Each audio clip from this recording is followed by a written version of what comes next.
হাইলাকান্দি জেলাতেও আঞ্চলিক পঞ্চায়েত সদস্যের প্রথম পর্যায়ে তালিকা ঘোষণা করল জেলা বিজেপি। 22টি আসনের জন্য প্রার্থীদের নামের তালিকা ঘোষণা করলেন হাইলাকান্দি জেলা বিজেপির সভাপতি কল্যাণ গোস্বামী। হাইলাকান্দি বিধানসভা আসনের মোহনপুর জিপিতে রিম্পা রানী দাস, বর্ণী ব্রিজে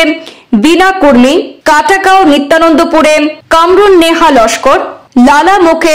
সঙ্গীতা কানু, গাগলাছড়াতে ওম প্রকাশ সাহু, কইয়া জিপিতে নেহা পান্ডে, মনাছেড়ায় সৌমিত্র দে, উত্তর কাঞ্চনপুরে সীমা সেন, সুদর্শনপুরে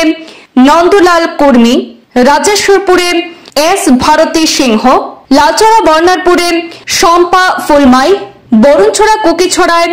মঙ্গলী বাউরি, মণিপুর জিপিতে অভিজিৎ দেব, ধলছড়া জিপিতে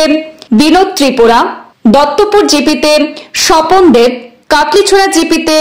জয়শ্রী পাল, মাধবপুর জিপিতে মৌমিতা দাস, শিরিশপুর জিপিতে পিঙ্কি নুনিয়া, কাঞ্চনপুর জিপিতে নিঙ্কি সিং কর্মী, চান্দিপুর জিপিতে সঞ্জয় গৌড়, রংপুর রামচান্দিতে উজ্জ্বল নাথ মজুমদার, ধনীপুর ভবানীপুরে সেখানে রাম সিংহাসন নুনিয়াকে বিজেপির তরফ থেকে প্রার্থী করা হয়েছে।